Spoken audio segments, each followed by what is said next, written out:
It's only been a few months since the Reno 15 series made its way to Europe, and now we already have the 16 series. I have the OPPO Reno 16 Pro with me here today, so let's dive into what's actually changed. Well, for starters, if rumors are to be believed, the Pro model will cost around €1,000. That's a pretty big price bump. Box contents are still stacked. Other than the phone itself, you get a hardshell case, a charging cable, and an 80-watt charging brick. Because yes, there is still 80-watt wired charging. Battery capacity has seen a healthy bump up, all the way up to 6,700 mAh, which is just insane for such a compact device. Unfortunately, there is still no wireless charging though, which kinda sucks for a phone that's priced on pretty much a flagship level. But let's forget about all the specs for a sec, and focus on what's actually special about this phone, because OPPO have been extremely creative with its new design. You can pick one up in Starlight Black with a basic matte finish, but I have it in Pop White, and it certainly lives up to that name. The overall design is pretty similar to its predecessor, but this white version has a holographic-like design called 3D Pop Planet, using something called Holoverse 3D technology. It's a bit hard to show on camera, but that planet design actually hovers a few millimeters above the back glass, and it's unlike anything I have ever seen. You really have to see it in person though. Within the back cover, millions of tiny projectors work together between 3 layers. A micro lens, then a substrate layer, and then the graphic pattern layer on top, which sits beneath the glass. This then casts a physical shadow that moves with light. It's beyond cool and continues the effect even when your fingers are blocking it. The one-piece cold sculpted backplate is still completely flat, so are the aluminum side rails, and so is the screen, which I'm assuming is still protected by Gorilla Glass 7i. And dust and waterproofing has now jumped up to IP69K. So while its build is flagship-ish, and while its design is identical to last time, that holographic rear design is definitely going to be a massive head-turner. And then OPPO sent me a couple accessories.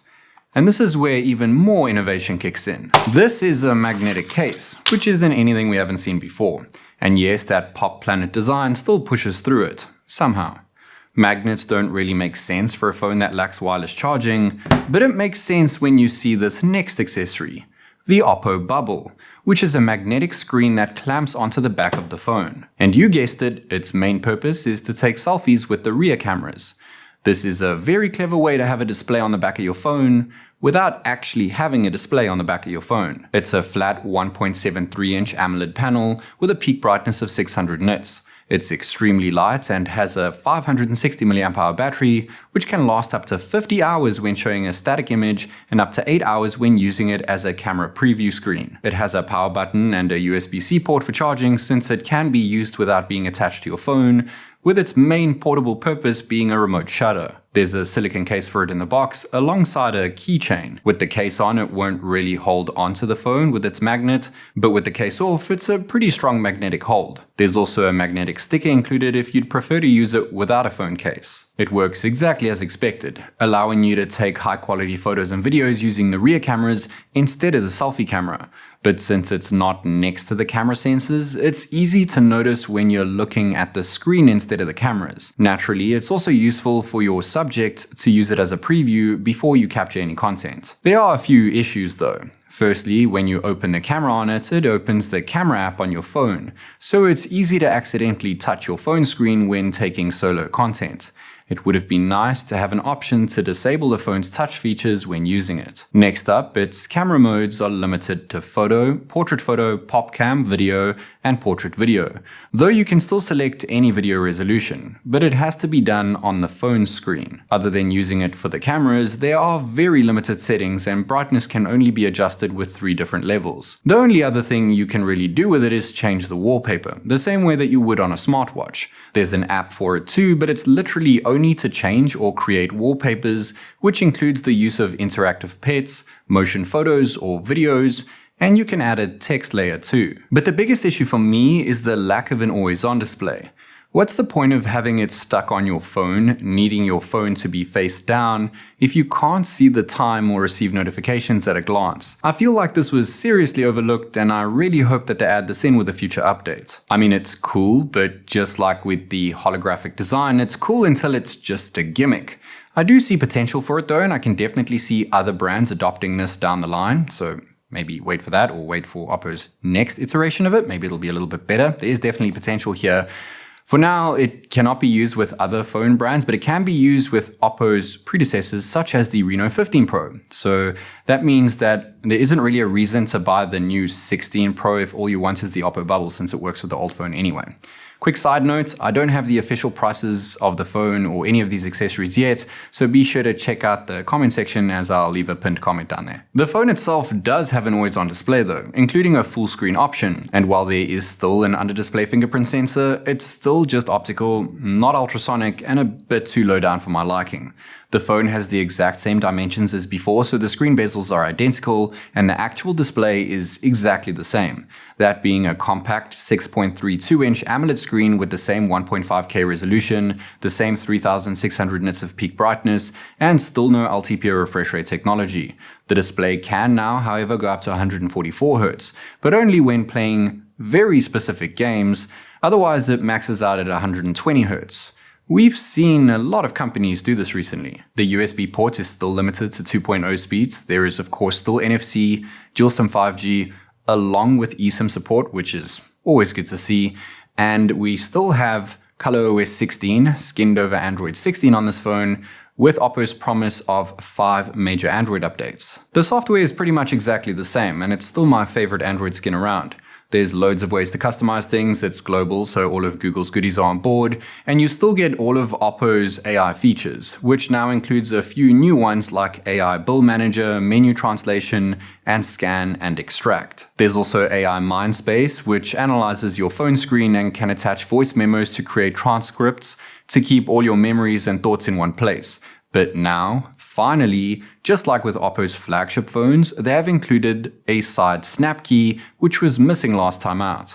It's set to Mindspace by default, but there's plenty other options, including being able to switch between sound profiles, which is always my go-to. There's also now something called AI Mind Pilot, which is an AI assistant that uses all of the industry-leading AI models for better responses. And there's still O+ Connect, which allows you to integrate with iOS and macOS devices, but new to the party is something called audio sharing, which will release pretty soon, and it will allow you to be able to connect 2 Bluetooth headphones to listen to the same thing simultaneously through both headphones, which is great. Seen it before, but it's still pretty cool. So for now, what about performance? Well, it's powered by the new 4nm run MediaTek Dimensity 8550 Super, which uses the same cores and the same big core design as before, but clock speeds are up across the board, with the prime core now reaching 3.4 GHz. On-device AI has also bumped up, and so has support for faster memory, of which it has 12 gigs of LPDDR5X RAM, but storage is the same at UFS 3.1.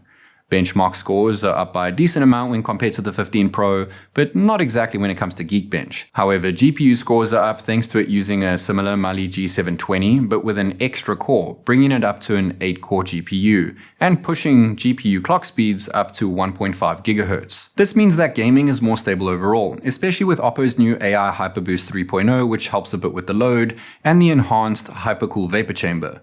It managed a very stable 60 FPS on maxed out settings when playing Genshin Impact. Wuthering Waves is a bit of a mixed bag, with all graphical settings cranked up though.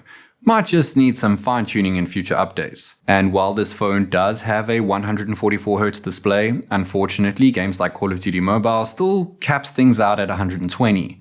That said, it managed a solid 120 FPS, even with super resolution enabled in-game. Hopefully 144 FPS will be unlocked with a future update. Haptic feedback feels the same as last time out, which is still very good, and the dual speakers are identical too, but the bottom speaker does seem to get a lot louder than the top.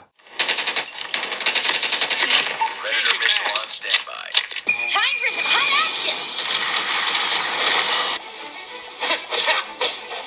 action! Okay, so that's about everything. Everything except for probably the most important thing you decide on when you're about to buy a phone, and that is the camera system. And the camera system on this phone is exactly, and I mean exactly the same as before, But that's not necessarily a bad thing. You get the same 50 megapixel selfie camera, along with the same 200 megapixel main camera, and another two 50 megapixel sensors for the telephoto and ultra-wide. And I say it's not a bad thing because this camera hardware is actually great, and with the new ISP, things are even more polished. Ultra-wide snaps come out more than decent. Main 200 megapixel shots can be taken very quickly and detail is superb, along with great exposure handling and plenty dynamic range. The 3.5 times telephoto takes flagship level shots too. I honestly don't have anything really bad to say about any of these sensors when taking daylight pics. The telephoto takes detailed snaps up to 10x, and while further zooms rely heavily on AI, 120 times zoom shots come out very clean. Pics of me during golden hour came out looking even better than last time out. And now there's a new pop cam mode which brings retro-inspired looks without any editing needed. They're fun to play around with and can be used with the rear cameras too. Regular selfies come out great during the day and edge detection seems to have improved. Nighttime selfies look above average and snaps of me at night resulted in much better photos than I was expecting. Nighttime pics are rather consistent across all three lenses, with the main sensor bringing the best result. Further zoom is pretty decent too, aside from a bit of a starburst effect around the lights. At max zoom levels, the starburst effect drops away, but so does detail. Gotta say though, these really aren't bad for such high zoom levels on such a dark cloudy night. Ultra-wide video comes out more than acceptable during the day, detail is there, stability is great, and it's nice to see an option for 4K 60 FPS when using the ultra-wide. Main video is a step up from the ultra-wide. It can also do 4K 60, but there is a lot more detail and exposure is handled a lot better. Stability is also very good. Ultra steady video now works across all three rear sensors at 4K 60 FPS, which is awesome.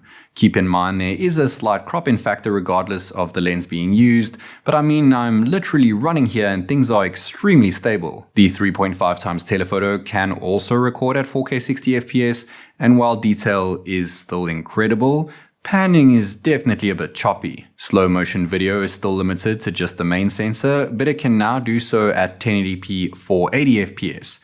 There's also an option for 720p 960. Portrait video is still limited to just 1080p resolution and it only works with the main camera, but it's not really necessary as regular 4K video looks superb and already outputs a decent amount of natural depth when using the main and telephoto. But unfortunately, just like last time, portrait video when using the selfie camera caps things out at 1080p and 30 frames per second. But regular selfie video can be shot at 4K 60 FPS, which is awesome.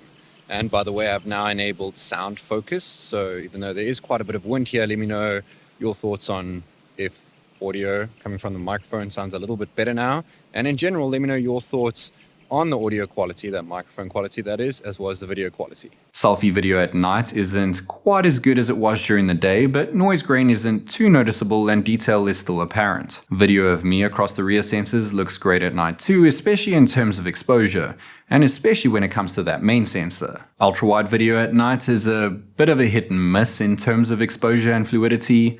You can literally see frame by frame here when allowing the FPS to drop automatically. Main video isn't much better at night in terms of smoothness, but detail, exposure, and light noise handling is certainly better than the ultra-wide. And while the telephoto brings a bit too much of a starburst effect in video at night, and panning is still very choppy, detail and exposure is actually very good. The OPPO Reno 16 Pro takes fantastic photos and videos, but then again, so did the 15 Pro before it, and that's kinda expected due to them sharing the exact same cameras. So why shell out more for the new 16 Pro over its predecessor? Well, there's a new chipset, so you'll be getting slightly better performance. They've added in the snap key, which was previously only found on OPPO flagships. It has a larger battery, a new holographic design, but that's about it. I mean, unless you have to have a 3D hologram at the back of your phone, you need an extra 500 mAh battery capacity, and you just want a little bit of extra performance, then there is no real reason to get the OPPO Reno 16 Pro when the Reno 15 Pro exists. I mean, even the OPPO Bubble is compatible with it. I mean, don't get me wrong, this is still a very, very good phone. I'm just not quite sure it's worth the extra money. As always, this is TechNick, and I'll catch you in the next one.